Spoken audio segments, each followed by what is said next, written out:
While you're focused on launching a startup, buying stocks, or learning to code to earn in dollars, there are people in your own neighborhood, some who never even finished school, making more money than doctors. And the worst part? Nobody notices. Because these businesses don't have a fancy logo, don't have Instagram with 10,000 followers, don't show up in any magazine feature. They're ugly, they're boring. They sit hidden on a street corner, in a backyard, in a garage space, and that's exactly why nobody competes with them. Today, I'm going to show you 7 neighborhood businesses, simple, cheap to start, that became real empires without anyone on the outside realizing what was happening. Stay until the end, because number 1 is the one fewest people expect, and it's the one that makes the most money. Before we start, a heads up. None of these businesses require a degree, none require tens of thousands of dollars in investment, and none of them depend on luck. What they all have in common is the same thing: solving a boring everyday problem that nobody with ambition wants to deal with. And that's exactly where the real money is. Let's get into it. Number 7. Neighborhood laundromat. Sounds like something from another generation, right?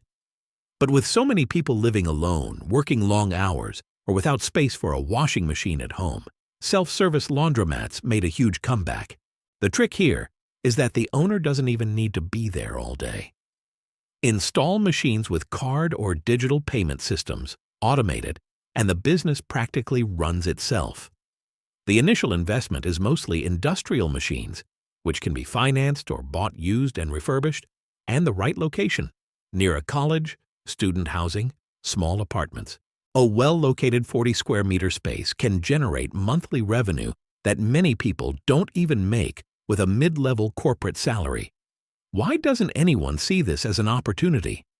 Because it feels old-fashioned. And that exact bias is what keeps the competition low. Number 6. Neighborhood meal delivery. Forget a fancy restaurant with a 40-item menu.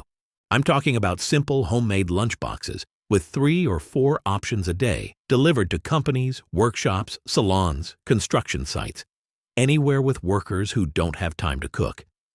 The secret to this business is volume and repetition. The customer buys every single day, Monday through Friday.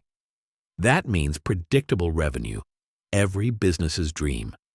Someone who starts out of their own kitchen, delivering 30 to 40 meals a day, can already match a good salary. Someone who scales up to 200 or 300 meals a day is running a 6-figure-a-year business, without ever appearing in an ad or at an entrepreneurship event. Number 5. Phone repair shop. Every neighborhood has a tiny shop packed with parts, with someone focused, replacing an iPhone screen. Looks like a small business. It isn't. The profit margin on phone repair is brutal, replacing a screen that costs a fraction of what the service charges. And most importantly, it's a service nobody puts off. A broken phone is an emergency. People pay on the spot without much haggling because they need their device working again. Over time, a lot of these technicians move into buying and reselling used phones, and that's when revenue doubles, triples, and it's still a business nobody outside the neighborhood sees as serious. Number 4. School transportation. While everyone talks about ride-hailing apps, some people buy a used van, get the proper licensing, and lock in a fixed monthly contract with 15 or 20 families in the neighborhood to pick up and drop off kids from school every day. It's a recurring monthly contract, no app, no middleman fees. The driver negotiates directly with the parents. And since it's a trust-based service, parents don't switch vans for just any reason. Loyalty is extremely high. A 15-seat vehicle, running full, generates monthly revenue that easily surpasses 2 or 3 management-level salaries. Number 3. Water and gas distribution. Nobody dreams of running a gas canister distribution business, but think about it. It's a basic necessity item. Everyone buys it every month, no exceptions. Rain or shine, crisis or not, people will need to swap their gas canister and buy water jugs. The owner buys a small pickup or a delivery bike with a cart, partners with a large distributor, and delivers around the area. Low investment to start, with margins that grow as the delivery route expands. And here's the detail. Since nobody wants to carry heavy loads all day, competition stays low, even though this is one of the most stable businesses that exists. Number 2. Small home repair services. The classic handyman, but professionalized. Fixing a faucet, repairing a leak, installing a shower, assembling furniture. Sounds like side hustle work, but there are people charging a call-out fee plus the service and completing 4 or 5 jobs a day. What separates someone stuck doing odd jobs from someone building an empire here is one detail: promoting in neighborhood WhatsApp groups and referrals.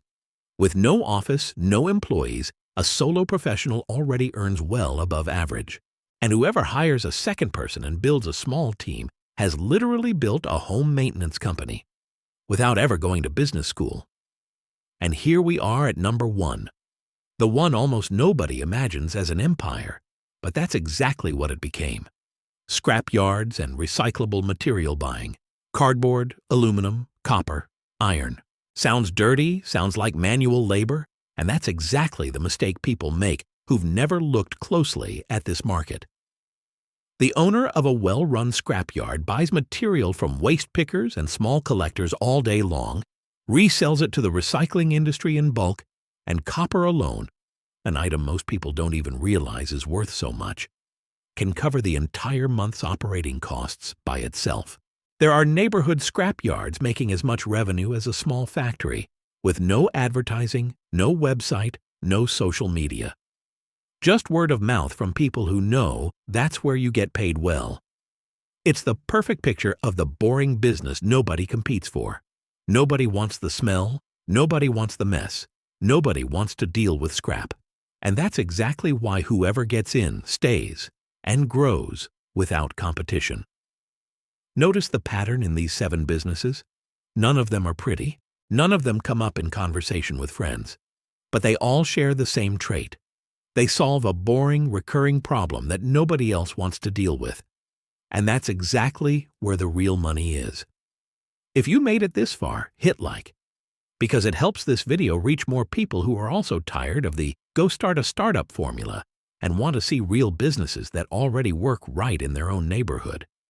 And if you want to see the specific equipment you can use for each of these businesses, the machines, the suppliers, the step-by-step, drop a comment below telling me which of these 7 you want me to break down in a separate video. See you in the next one.